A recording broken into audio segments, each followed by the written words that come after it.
नमस्कार, exam happy by Jharkhand channel में आपका स्वागत है। तो दोस्तों जुड़ चुका हूं मैं यहां पर आपके लिए जेटेट परीक्षा 2025-26 की तैयारी को लेकर के। तो आप सभी जेटेट का परीक्षा देने के लिए तैयार होंगे। जेटेट परीक्षा बहुत जल्द होने वाली है, तो आप सभी यहां पे क्लासेज के लिए अवश्य जुड़ेंगे। आपको बताते चले, जेटेट में तैयारी को लेकर के बहुत तरह से आपके मन में कौतूहल बना हुआ होगा कि किससे तैयारी करें, कहाँ से तैयारी करें। तो आपको बताते चले, जेटेट परीक्षा में यदि आपको परचम लहराना है तो आप झारखंड राज्य के अनुमोदित पाठ्यक्रम JCERT किताब को पढ़ना कभी भी नहीं भूलेंगे। बाहर का प्रैक्टिस सेट लेकर के यदि आप पढ़ रहे हैं तो वो आपके साथ धोखा हो रहा है, ठीक है। तो आप JCERT जैक का किताब ले लीजिए, जो कि आपको झारखंड राज्य के सरकारी विद्यालयों में मिलते हैं। अगर आपको नहीं मिल पाता है तो हम देखिए यहाँ पे झारखंड राज्य के सरकारी विद्यालय से आपको हूबहू हैंड रिटेन नोट्स डेली बना करके, जो आपका न्यू सिलेबस आया है उसके आधार पर यहाँ पर सभी सब्जेक्ट का, चाहे आप 1 से 5 के शिक्षक हो, चाहे 6 से 8 का शिक्षक हो, सभी की तैयारी करवाते हैं। आप घर बैठे यहाँ पर क्षेत्रीय भाषा छोड़ करके सभी सब्जेक्ट का केवल 500 रुपये में तैयारी कर सकते, जिसके लिए देखिए यहाँ पर आपको मोबाइल नंबर दिया गया है 9631054226 पर आप संपर्क करके यहाँ से सभी कोर्सेज परचेज भी कर सकते हैं, तैयारी भी कर सकते हैं। बहुत सारे कोर्सेज बन गए हैं, तो आप अवश्य संपर्क कर लेंगे, घर बैठे ही तैयारी यहाँ से हो जाएगी। चलिए देखते हैं उद्देश्य क्या है। ठीक है, पूरे भारत को साफ एवं स्वच्छ बनाना। महात्मा गांधी की 150वीं वर्षगांठ जो 2019 तक भारत को 100% खुले में शौच मुक्त ODF और स्वच्छ बनाना है। इस अभियान के तहत हर घर में शौचालय मुक्त किया जाना है, या सभी। ठीक है, तो देखिए यहाँ पे स्वच्छ भारत अभियान का उद्देश्य जो है पूरे भारत को साफ एवं स्वच्छ बनाना, सही है। महात्मा गांधी की 150वीं वर्षगांठ तक भारत को 100% खुले में शौच मुक्त ODF और स्वच्छ बनाना, ये भी इसका उद्देश्य है। और इस अभियान के तहत हर घर में शौचालय मुफ्त दिया गया है, ये भी बिल्कुल सही है। इस अभियान के तहत हर घर में शौचालय मुफ्त दिया गया है। डी सभी, तो राइट आंसर इसका डी हो जाएगा, सभी हो जाएगा। ठीक है, चलिए अगला देखिएगा। स्वच्छ भारत अभियान का शुभारंभ किया गया। स्वच्छ भारत अभियान का शुभारंभ किया गया, कब किया गया स्वच्छ भारत अभियान का शुभारंभ, आपको बताना है। ठीक है, 2 अक्टूबर 2014 ईस्वी को, 3 नवंबर 2016 ईस्वी को, 5 अगस्त 2012 ईस्वी को, 4 नवंबर 2011 ईस्वी को। ठीक है, तो स्वच्छ भारत अभियान का शुरुआत कब किया गया? 2 अक्टूबर 2014 ईस्वी को स्वच्छ भारत अभियान का शुरुआत किया गया है। ठीक है, क्यों किया गया था तो ये आप देख लीजिएगा। महात्मा गांधी के जन्मदिन के अवसर पर 2 अक्टूबर 2014 को प्रधानमंत्री श्री नरेंद्र मोदी जी के द्वारा इस योजना का शुभारंभ किया गया, जिससे भारत को स्वच्छ रखा जा सके। ठीक है, चलिए अगला है ODF का फुल फॉर्म क्या है? ODF का फुल फॉर्म क्या है? Open defecation free out depart of forest, outer department of forest, out of depart fuel. ठीक है, क्या है? ठीक है, तो देखिए ODF का फुल फॉर्म होता है, O से होता है ओपन, D से होता है डिफिकेशन और F से होता है फ्री, यानी खुले में शौच मुक्त।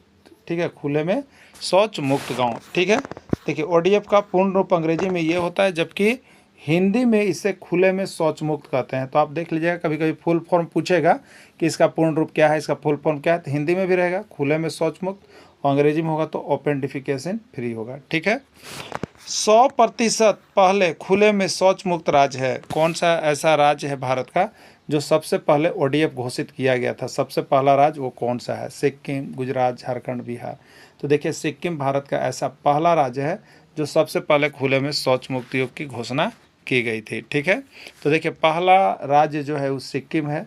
उसके बाद दूसरा राज्य की बात की जाए तो हिमाचल प्रदेश, और तीसरे स्थान पर जो केरल है, जो यहाँ पे आपको ODF का दर्जा प्राप्त किया है। 100% खुले में शौच मुक्त राज्य ये सब हैं। ठीक है, परिवार किसे कहते हैं? सबसे प्रश्न है कि परिवार किसे कहते हैं।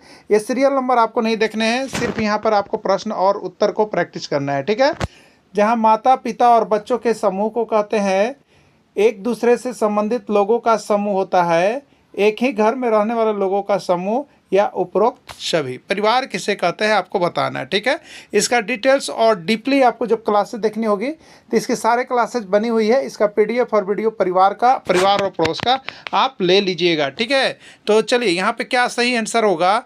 तो माता पिता और बच्चों का समूह ये भी परिवार कहलाता है। एक दूसरे से संबंधित जो लोग होते हैं वो भी एक परिवार का ही हिस्सा होते हैं, और एक ही घर में रहने वाले सभी लोगों का समूह भी परिवार का हिस्सा होता है।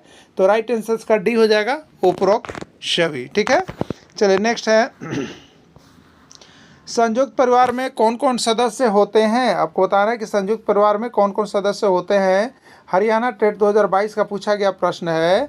माता पिता और बच्चे होते हैं, दादा दादी, माता पिता, चाचा चाची और बच्चे होते हैं, केवल माता पिता होते हैं या कोई नहीं। ठीक है, तो देखिए इसमें संयुक्त परिवार में उनके दादा दादी भी होते हैं, माता पिता भी होते हैं, चाचा चाचा भी होते हैं और उसके बच्चे भी सम्मिलित जब होते हैं तो वह परिवार जो है आपका संयुक्त परिवार कहलाता है। ठीक है, छोटे परिवार में कितने सदस्य होते हैं आपको बताना है। छोटे परिवार में कितने सदस्य होते हैं? बीटेट 2024 का प्रश्न है। बहुत सारे होते हैं, कम होते हैं, 10 होते हैं, 7 होते हैं। ठीक है, तो छोटे परिवार में कितने सदस्य होते हैं? बहुत ही कम सदस्य होते हैं एक छोटे परिवार में। नामुमकिन माना जाता है 2, 3 या 4। ठीक है, एक छोटा परिवार इसी का परिभाषित किया गया है। अगला प्रश्न है, परिवार के सदस्यों के बीच कैसा संबंध होना चाहिए? जो अगर परिवार एक ही घर में रह रहे हैं और एक ही ग्रुप से जुड़े हुए उन सदस्यों के बीच कैसा संबंध होना चाहिए? झगड़े का, प्यार और सहयोग का, भेदभाव का, दुश्मनी का। ठीक है, तो परिवार के सदस्यों के बीच प्यार और सहयोग का संबंध होना चाहिए। पड़ोसी किसे कहते हैं?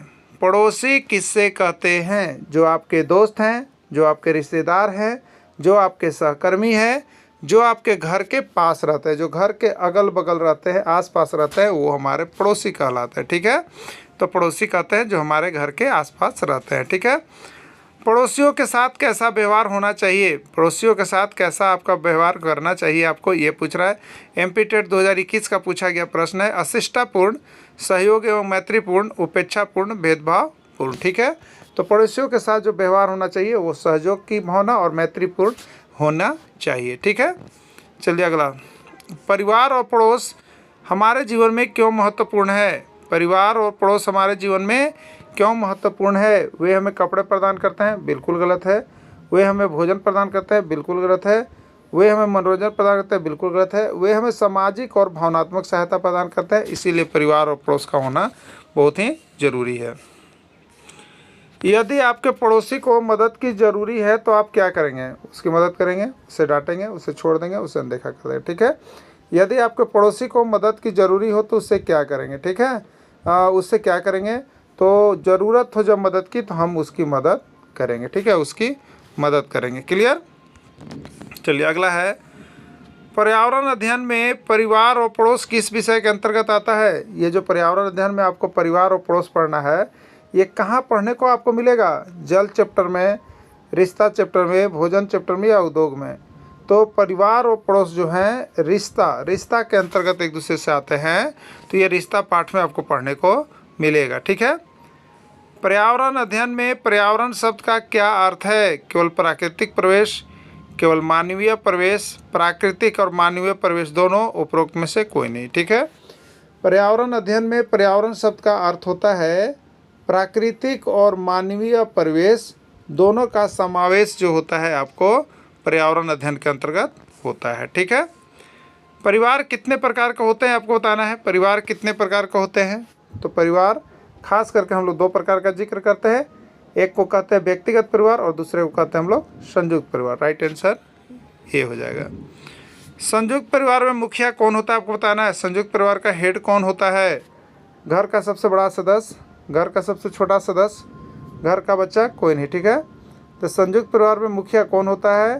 तो यह होता है घर का सबसे बड़ा सदस्य संयुक्त परिवार का मुखिया होता है। ठीक है, चलिए नेक्स्ट, परिवार में किस प्रकार की शिक्षा दी जाती है? परिवार में किस प्रकार की शिक्षा दी जाती है? औपचारिक, अनौपचारिक, विद्यालय या कोई नहीं। ठीक है, तो परिवार में जो शिक्षा होती है वो अनौपचारिक होती है। उपचारित शिक्षा तो विद्यालय में मिलता है जहाँ पर उसका उपचार किया जा रहा होता है, बताया जा रहा होता है, सिखाया जा रहा होता है।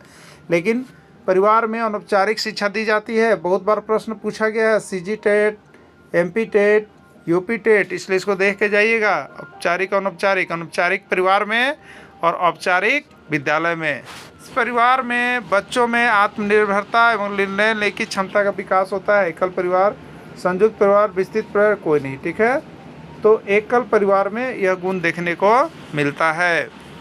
एकाकीपन की भावना होती है एकल परिवार में, संयुक्त परिवार में, विस्तृत परिवार में कोई नहीं। ठीक है, तो एकाकीपन की जो भावना होती है वो एकल परिवार में होती है। ठीक है, वह परिवार कौन सा है जिसमें पति पत्नी अपने अविवाहित बच्चों के साथ रहते हैं? एकल परिवार, संयुक्त परिवार, विस्तृत परिवार, कोई नहीं। ठीक है, तो वह परिवार जिसमें पति पत्नी अपने अविवाहित बच्चों के साथ रहते हैं उसको हम लोग एकल परिवार के नाम से जानते हैं। ठीक है, ऐसा सामाजिक समूह जिसका एक सामान्य निवास होता है, आर्थिक सहयोग होता है, जिसमें प्रजनन क्रिया पाई जाती है, वो क्या कहलाता है? समाज, समुदाय, परिवार, कोई नहीं, तो परिवार कहलाता है। ठीक है, क्या कहलाता है? परिवार कहलाता है। शाकाहारी जीव का उदाहरण है गाय, बकरी, हिरण, खरगोश। गाय भी शाकाहारी, बकरी भी शाकाहारी, हिरण भी शाकाहारी, खरगोश। राइट आंसर ई सभी होगा। ठीक है, ये सभी शाकाहारी जीव हैं, हरे घास का भक्षण करते हैं। इसमें कौन शाकाहारी जीव नहीं है आपको बताना है? हिरण, ये तो प्योर शाकाहारी है। गाय प्योर शाकाहारी है। खरगोश प्योर शाकाहारी है, यानी बी कुत्ता जो है शाकाहारी नहीं है, मांसाहारी में आएगा। ठीक है, खरगोश किस प्रकार का जीव है? खरगोश किस प्रकार का जीव है? शाकाहारी, मांसाहारी, सर्वाहारी, सभी। ठीक है, तो खरगोश जो है आपको शाकाहारी जीव है, ये शाकाहारी जीव है। ठीक है, हरे साग सब्जी का सेवन करते हैं। इसमें कौन मांसाहारी जीव का उदाहरण है? शेर, बिल्ली, मगरमच्छ, सभी। शेर भी मांसाहारी, बिल्ली भी मांसाहारी, मगरमच्छ भी मांसाहारी, यानी राइट आंसर डी सभी हो जाएगा इसका आंसर। ठीक है, वैसे जंतु जो केवल मांस का भक्षण करते हैं कहलाते हैं? जो केवल मांस का भक्षण करता है शाकाहारी, मांसाहारी, सर्वाहारी, कोई नहीं। जो मांस का केवल भक्षण करेगा वो आपका होगा मांसाहारी। ठीक है, इनमें कौन मांसाहारी जीव है बताइए? गाय, कुत्ता, खरगोश या सभी? इसमें कुत्ता जो है मांसाहारी जीव है। ठीक है, चलिए नेक्स्ट। सर्वाहारी जीव है भालू, मनुष्य, कौवा, सभी। सर्वाहारी मतलब जो शाकाहारी और मांसाहारी दोनों है, भालू दोनों है, मनुष्य दोनों है, कौवा दोनों है, यानी राइट आंसर डी हो जाएगा, सभी हो जाएगा। ठीक है,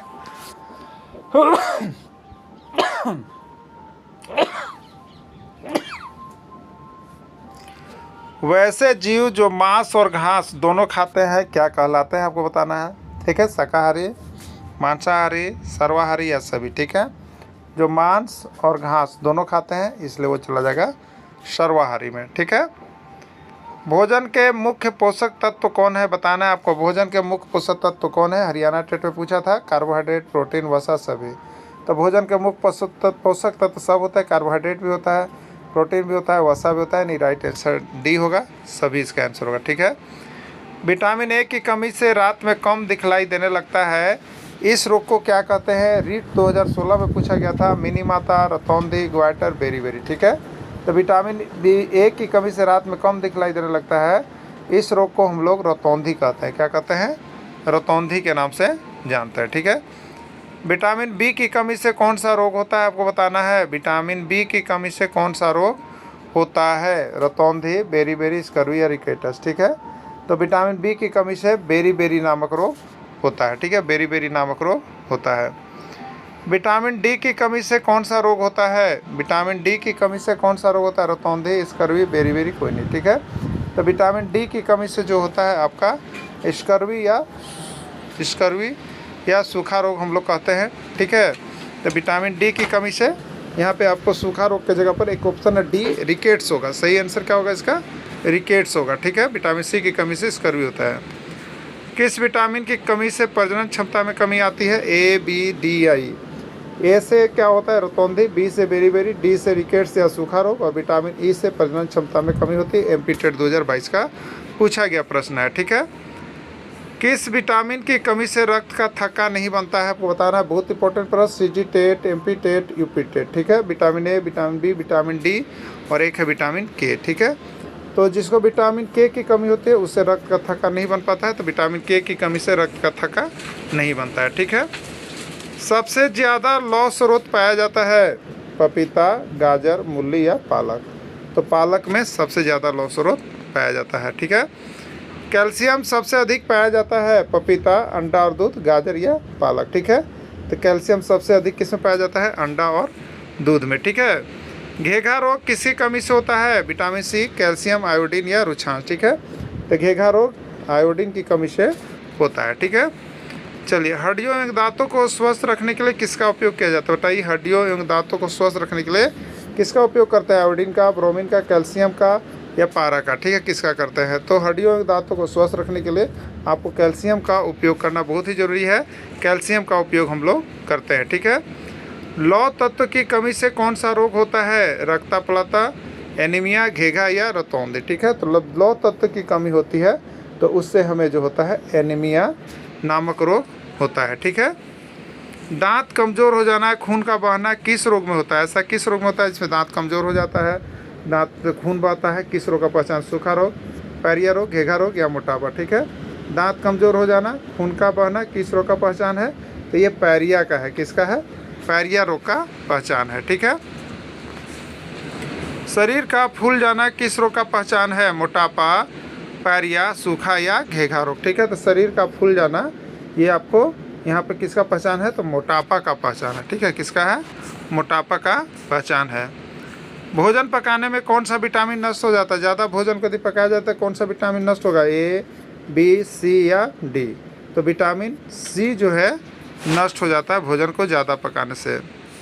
रीता कच्चा भोजन नहीं करती है, वह हमेशा पका हुआ भोजन ही खाना पसंद करती है। पका हुआ भोजन करने से रीता को क्या लाभ मिलेगा?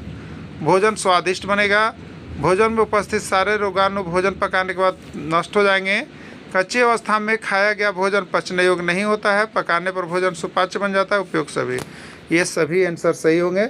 यदि आप पका हुआ भोजन करेंगे तो ये सभी आंसर सही है। उपयोग सभी होगा। यूपी टेट 2018 का पूछा गया प्रश्न है। ठीक है। श्याम प्रतिदिन भोजन में आवश्यक सभी पोषक तत्व लेता है। श्याम किस प्रकार का आहार लेता है? संतुलित, असंतुलित, असामान्य या कोई नहीं? ठीक है।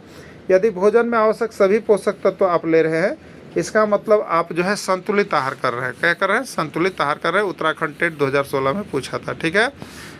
आयोडीन की प्राप्ति कहाँ कहाँ से होती है? मछली, आयोडाइड नमक, समुद्री उत्पाद या सभी? तो राइट आंसर डी होगा। ये सभी स्थानों से हमें आयोडीन की प्राप्ति होती है। ठीक है। नमक को भोजन में आवश्यक सभी पोषक तत्व, नमन को भोजन में आवश्यक सभी पोषक तत्व नहीं मिल पाता है, वह किस रोग से ग्रसित हो जाएगा? रतौंधी, मिनी माता, कुपोषण या कोई नहीं? राइट आंसर सी होगा, वह कुपोषण का शिकार हो जाएगा। उत्तराखंड टेट 2015 का पूछा गया प्रश्न है।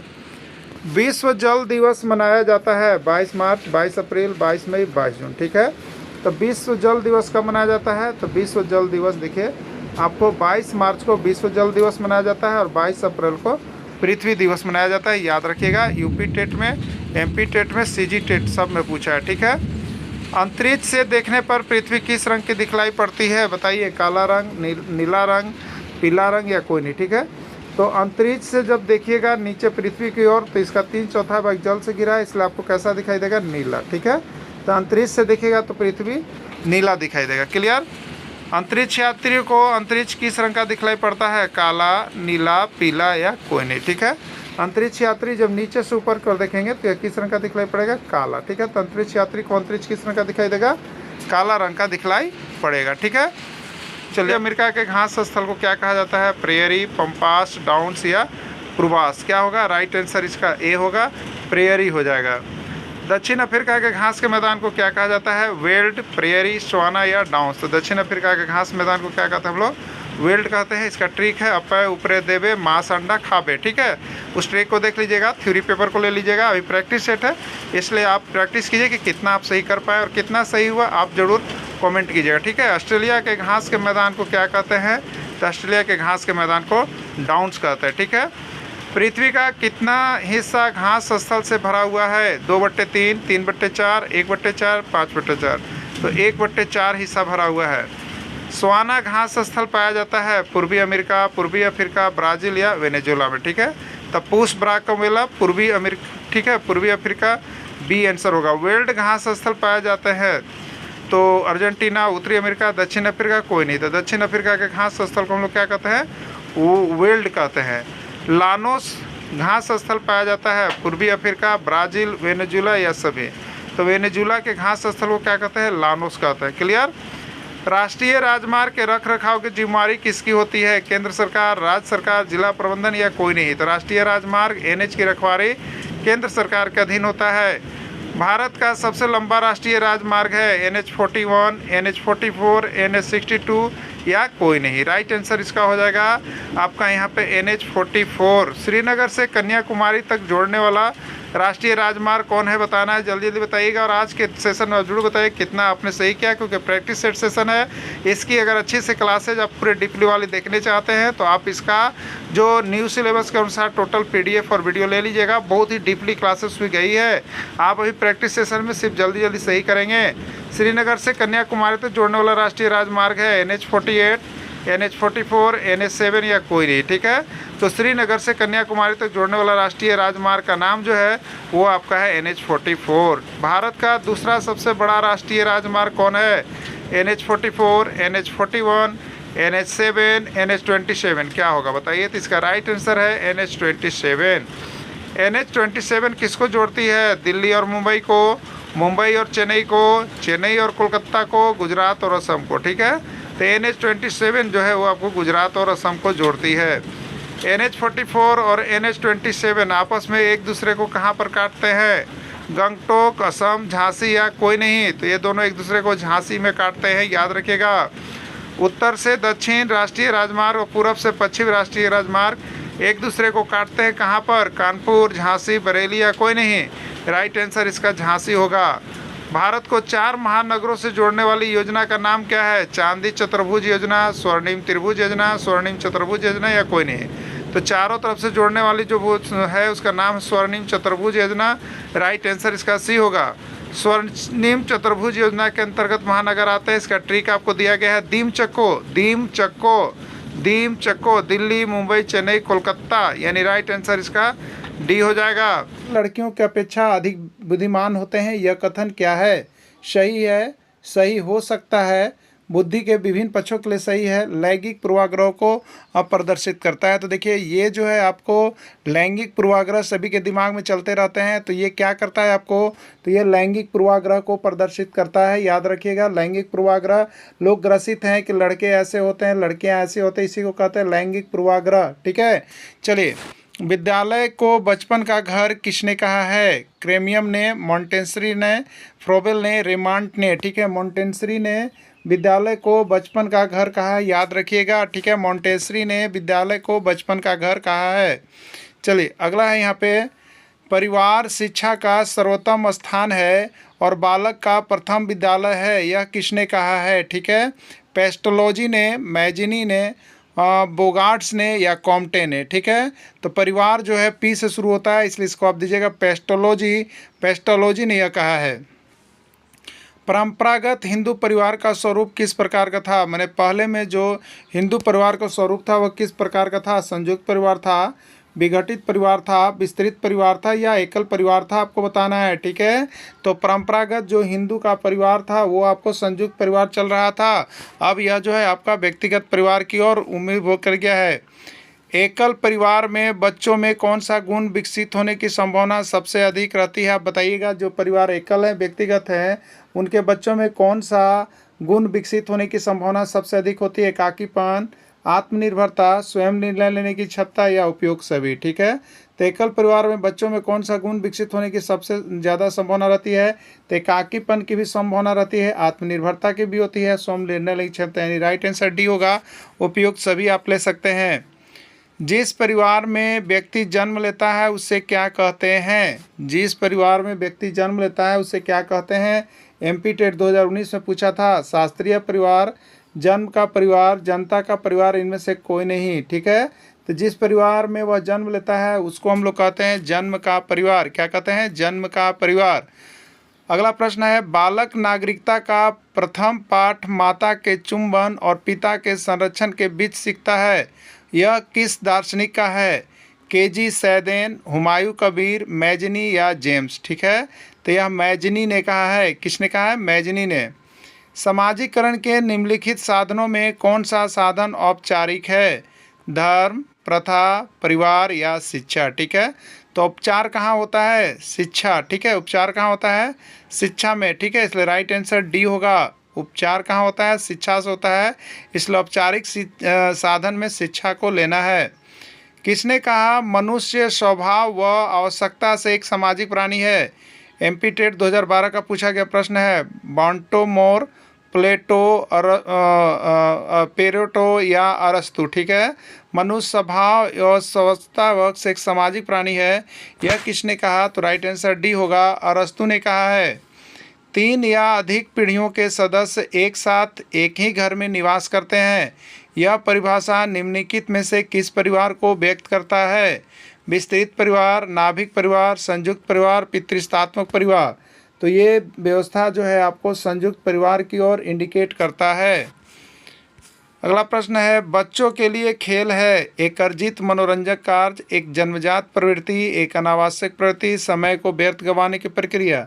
तो खेल क्या है बताइए? खेल एक जन्मजात प्रवृत्ति है, सभी कोई खेलते ही हैं। ठीक है, परिवार का इकाई होता है, परिवार का इकाई में कौन होता है? पिता होता है, माता होते हैं, प्रत्येक व्यक्ति होते हैं, भाई बहन होते हैं। तो प्रत्येक व्यक्ति एक परिवार का इकाई ही माना गया है। बच्चों का प्रथम गुरु किसको माना जाता है? पिता को, दादा दादी को, माता को, शिक्षक को। तो बच्चों का प्रथम गुरु जो है माता को माना जाता है। आदर्श परिवार किस परिवार को माना जाता है? संयुक्त परिवार को, छोटे परिवार को, दोनों को, या कोई नहीं? आदर्श परिवार जो है छोटा परिवार को आजकल आदर्श परिवार की श्रेणी में गिनती किया जाता है। ऊर्जा देने वाला भोजन किस पोषक तत्व को कहते हैं? कौन सा पोषक तत्व है जो हमें ऊर्जा देता है? बिहार टेट 2022 का है कार्बोहाइड्रेट, प्रोटीन, वसा, ए और सी दोनों। ठीक है, देखिए होता क्या है कि जब आप 2-4 दिन भोजन नहीं कर पाते हैं तो आपके शरीर को ऊर्जा नहीं मिल पाता है, आप चलने में भी असमर्थ हो जाते हैं। ठीक है, तो जो भोजन हमें ऊर्जा देती है वो होती है, देखिए भोजन में हम लोग मुख्य रूप से लेते हैं कार्बोहाइड्रेट और वसा। ये कार्बोहाइड्रेट जब हम लेते हैं तो हमारे शरीर को क्या मिलता है? ऊर्जा मिलता है, जिससे हम काम करने में सक्षम हो पाते हैं। तो ए और सी यानी राइट आंसर डी होगा, ए और सी दोनों, यानी कार्बोहाइड्रेट और वसा जो है ऊर्जा देने वाले भोजन है। ठीक है, चलिए अगला, शरीर वर्धक भोजन किससे कहते हैं?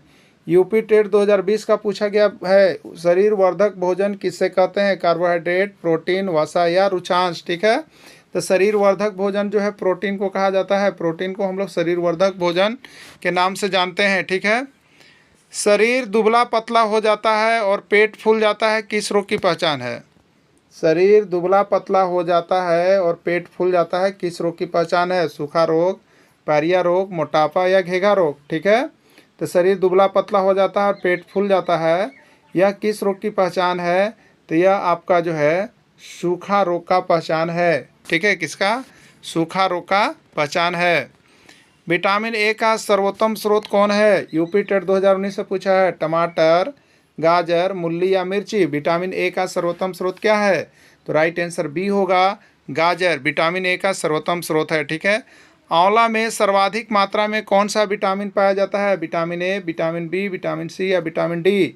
आंवला में सर्वाधिक मात्रा में विटामिन सी पाया जाता है। ठीक है, देखिए यही सारे प्रश्न आपको एग्जाम में आने वाले हैं। ठीक है, क्योंकि हैंड रिटन नोट्स हमने बनाए हैं। अब देखिए यहाँ बता देते हैं कि आपको यहाँ पे सभी चैप्टर 6 चैप्टर बन गया है, 6 चैप्टर बन गया है, उसका PDF और वीडियो सभी को दिया जा चुका है। अब उसका आपको प्रैक्टिस सेट चल रहा है। EVS में 30 बाई 30 लाने के लिए आपको सबसे बेस्ट नोट्स है। अगर केवल EVS में आप पढ़ना चाहते हैं EVS का, तो 150 रुपये में यहाँ से परचेज करके आप पढ़ सकते हैं EVS का 100% नोट्स, 6 टॉपिक आपको मिल जाएगा। ठीक है, आंवला में सर्वाधिक मात्रा में कौन सा विटामिन पाया जाता है? तो वो हो गया विटामिन सी। ठीक है, घाव भरने वाला विटामिन किससे कहते हैं? घाव भरने वाला विटामिन किससे कहते हैं? ए, बी, सी, डी। ठीक है, MP टेट 2019 का पूछा गया प्रश्न है, घाव भरने वाला विटामिन जो होता है वो आपको विटामिन सी होता है। ठीक है, तेजी से बनने वाला विटामिन है, CG टेट 2020 का पूछा गया प्रश्न है, vitamin A, vitamin B, vitamin C या विटामिन डी। ठीक है, तो तेजी से बनने वाला विटामिन जो होता है वो विटामिन डी होता है आपका। ठीक है, विटामिन डी होता है। बांझपन और नपुंसकता विकार किस विटामिन की कमी से होता है? Vitamin A, vitamin E, vitamin C, vitamin K. Vitamin A से रतौंधी, विटामिन सी से स्कर्वी, विटामिन के से खून का थक्का नहीं जमता, और विटामिन ई का जो असर पड़ता है वो प्रजनन क्षमता पर पड़ता है, यानी बांझ पर और नपुंसकता पर पड़ता है। ठीक है, कौन ऊर्जा का स्रोत नहीं है? MP टेट 2021 का और CG टेट का पूछा गया प्रश्न है। प्रोटीन, कार्बोहाइड्रेट, वसा, विटामिन। प्रोटीन भी ऊर्जा देता है, कार्बोहाइड्रेट भी देता है, वसा। विटामिन देखिए हमें शरीर को ऊर्जा नहीं के देते हैं बल्कि शरीर को बैलेंस में रखते हैं। दूध में कौन सा विटामिन नहीं होता है? Vitamin A, vitamin B, vitamin C, vitamin D. दूध में विटामिन सी नहीं पाया जाता है, बिहार टेट 2023 में पूछा गया था। खट्टे फलों में कौन सा विटामिन प्रचुर मात्रा में पाया जाता है? आपको बताना है। Vitamin A, vitamin B, vitamin C, vitamin D. खट्टे फलों में कौन सा विटामिन प्रचुर मात्रा में पाया जाता है? तो खट्टे फलों में विटामिन सी जो है प्रचुर मात्रा में आपको पाया जाता है। दूध में प्रोटीन किस रूप में पाया जाता है? एल्बुमिन के रूप में, केसिन के रूप में, मायोसिन के रूप में, ब्यूटिन के रूप में। तो दूध में प्रोटीन जो है आपको केसिन के रूप में पाया जाता है। ठीक है। विटामिन डी की प्राप्ति होती है, विटामिन डी की प्राप्ति होती है गन्ने का रस, संतरे का रस, सूरज का छाया, सूरज के प्रकाश से। ठीक है। तो विटामिन डी की प्राप्ति होती है सूरज के प्रकाश से। याद रखिएगा, सूरज के प्रकाश से होता है। वैसे पोषक तत्व जो हमें शारीरिक ऊर्जा नहीं देते हैं लेकिन बिना पचे हुए भोजन को पचाने में सहायता प्रदान करते हैं, क्या कहलाते हैं? प्रश्न पूछा गया बंगाल टेट और राजस्थान टेट में। कार्बोहाइड्रेट, विटामिन, रुक्षांश या कोई नहीं। ठीक है। तो देखिए याद रखिएगा, रुक्षांश ऐसे चीज़ है जो हमारे शरीर को ऊर्जा नहीं देते हैं लेकिन ये पचे हुए भोजन जो भोजन नहीं पचता है उस भोजन को पचाने में सहायता करते हैं, वो रुक्षांश होते हैं, वो होते हैं रुक्षांश। इसलिए राइट आंसर इसका सी हो जाएगा। ठीक है। चलिए अगला, साइट्रिक एसिड किस में पाया जाता है? नींबू, गाजर, पपीता या कोई नहीं। ठीक है। तो साइट्रिक एसिड किस में पाया जाता है? नींबू में साइट्रिक एसिड पाया जाता है। इसमें कितना प्रतिशत भाग पर वन है बताना है। 29%, 25%, 22% या 24%। ठीक है। तो झारखंड राज्य में जो वन है वो आपका 29% है। पेड़ पौधे या वन किसका संतुलन करते हैं? ऑक्सीजन का, कार्बन डाइऑक्साइड का, ए और बी दोनों का या कोई नहीं। तो राइट आंसर सी होगा, वो सभी का संतुलन करते हैं, वन। ठीक है। राइट आंसर सी, ए और बी दोनों। प्रकृति का फेफड़ा किसको कहा जाता है? वायु को, जल को, वन को या भूमि को। देखिए कितने जगह प्रश्न पूछे गए हैं, उत्तराखंड, उत्तर प्रदेश, मध्य प्रदेश। ठीक है। प्रकृति का फेफड़ा किसको कहा जाता है? तो प्रकृति का फेफड़ा वन को कहा जाता है, याद रखिएगा। ठीक है। वृक्ष जल को अवशोषित करते हैं, जो वृक्ष होते हैं वो जल को कहाँ कैसे अवशोषित करते हैं? एमपी टेट, यू टेट और सीजी टेट का पूछा गया प्रश्न है। पत्ता के द्वारा, तना के द्वारा, जड़ के द्वारा। ठीक है। तो वृक्ष जल को कहाँ से अवशोषित करते हैं? तो वृक्ष जल को जड़ के द्वारा अवशोषित करते हैं, जड़ से करते हैं। ठीक है। ग्लोबल वार्मिंग या विश्व उष्णन का प्रमुख कारण क्या है? क्या है? ऑक्सीजन का बढ़ जाना, कार्बन डाइऑक्साइड का बढ़ जाना, जल का बढ़ जाना, कोई नहीं। ठीक है। ग्लोबल वार्मिंग या विश्व उष्णन जो है वो कार्बन डाइऑक्साइड CO2 गैस का बढ़ जाने के कारण होता है। कार्बन डाइऑक्साइड गैस CO2 को बढ़ जाना ग्लोबल वार्मिंग का मुख्य कारण है।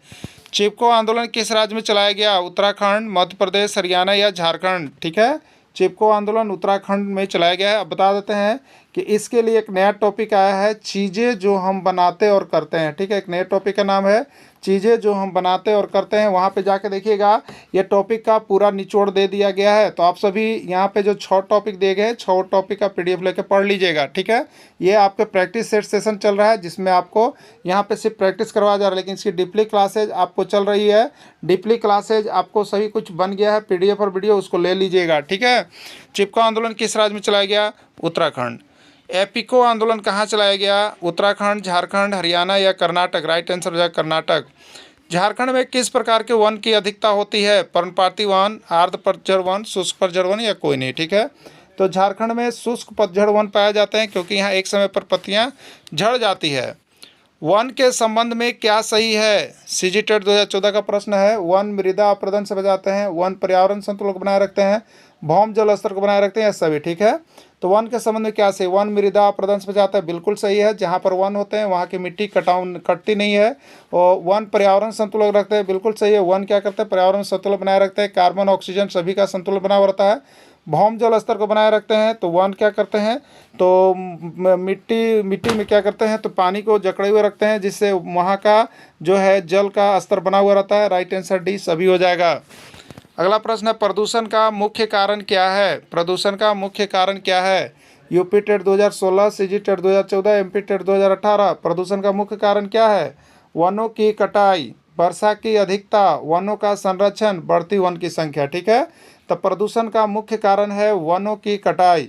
जब वर्षा की अधिकता होगी तो इससे प्रदूषण का कोई संबंध नहीं है। वनों का संरक्षण होगा तो प्रदूषण होगा ही नहीं, और बढ़ती वन की संख्या होगी तो इससे भी प्रदूषण नहीं होगा। प्रदूषण का मुख्य कारण वनों की कटाई है। यहाँ पे भारत में पहली रेलगाड़ी कब चली? 1851 ईस्वी, 1852 ईस्वी, 1853 ईस्वी या कोई नहीं?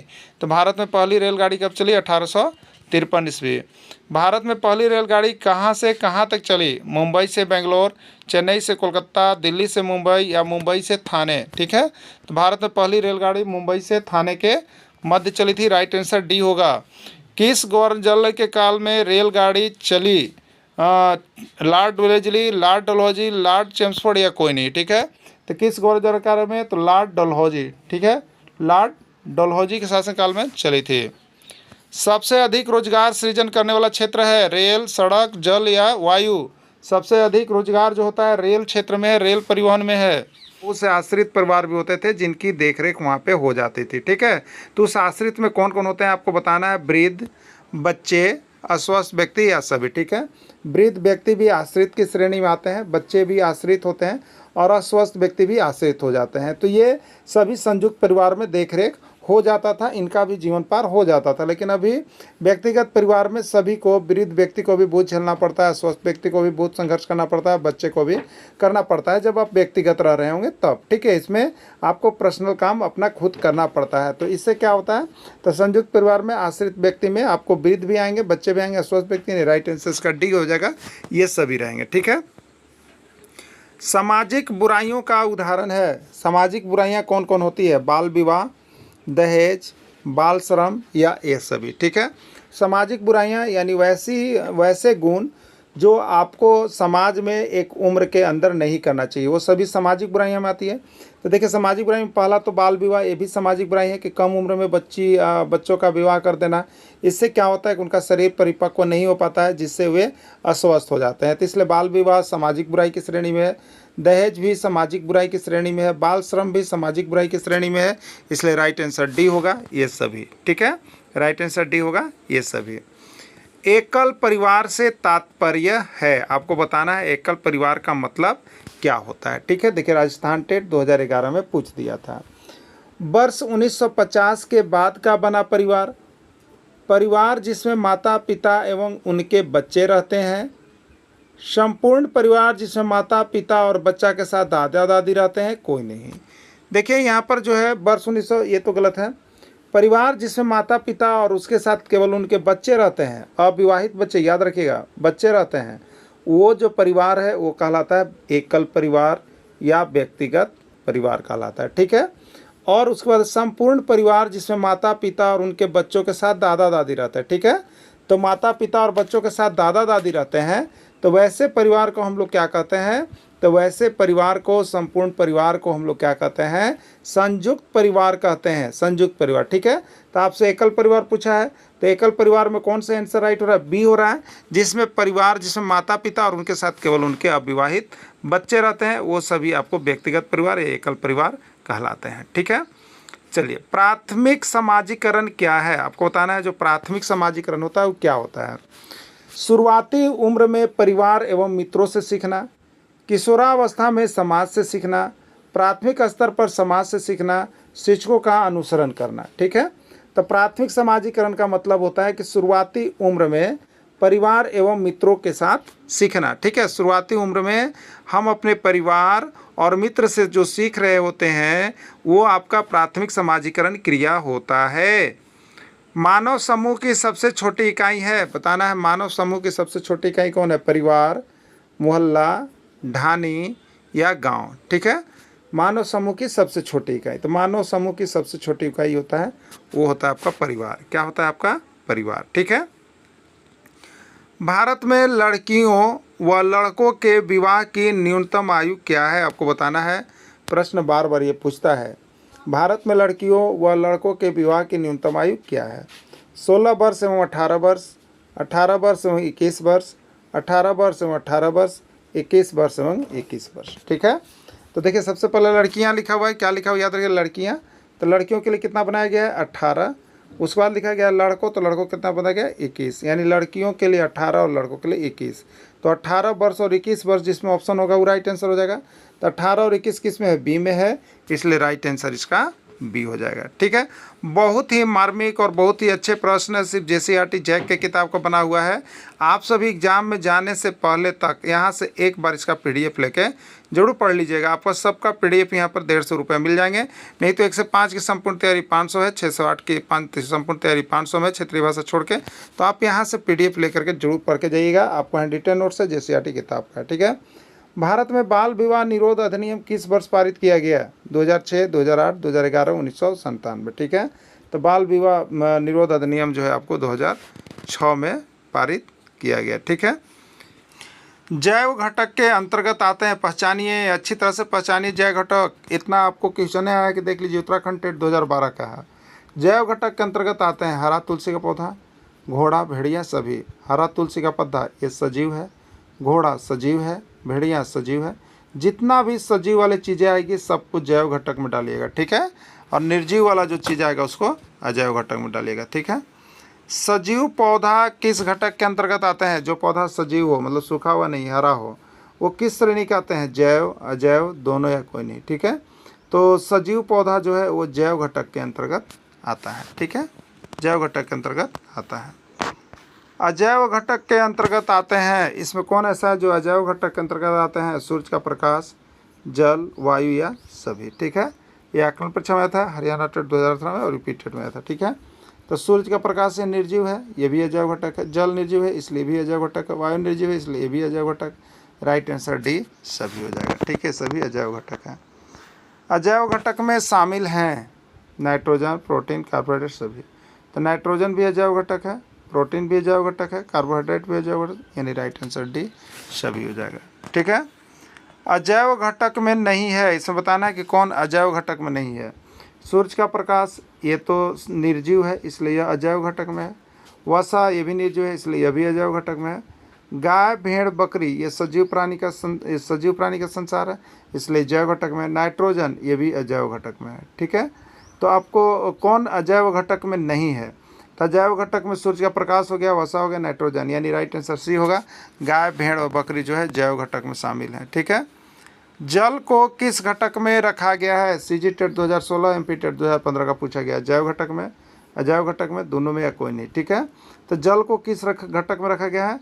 जल को अजैव घटक में रखा गया है। ठीक है, भारत में सबसे लंबी दूरी तय करने वाली रेलगाड़ी का नाम बताएं। राजस्थान टेट 2014 का पूछा गया प्रश्न है। विवेक एक्सप्रेस, जम्मू तवी एक्सप्रेस, स्वर्ण जयंती एक्सप्रेस या हिमसागर एक्सप्रेस। ठीक है, तो भारत में सबसे लंबी दूरी तय करने वाली जो एक्सप्रेस या रेलगाड़ी का नाम है वो है आपका विवेक एक्सप्रेस। ठीक है, भारतीय रेल को कितने जोन में बांटा गया है? 16, 17, 18 को है। तो भारतीय रेल को 18 जोन में बांटा गया है। ठीक है, कितने जोन में? 18 जोन में बांटा गया है। मध्य रेलवे का मुख्यालय है, मध्य रेलवे का मुख्यालय कहाँ है? कोलकाता, गोरखपुर, मुंबई शिवाजी टर्मिनल या कोई नहीं। MP टेट 2012 का पूछा गया प्रश्न। ठीक है, तो मध्य टर्मिनल का मुख्यालय मुंबई शिवाजी टर्मिनल है। पूर्व रेलवे का मुख्यालय है दिल्ली, कोलकाता, मुंबई या कोई नहीं। UP टेट 2016 का पूछा गया प्रश्न है। पूर्व रेलवे का मुख्यालय कहाँ है? तो पूर्व रेलवे का मुख्यालय आपको कोलकाता है। ठीक है।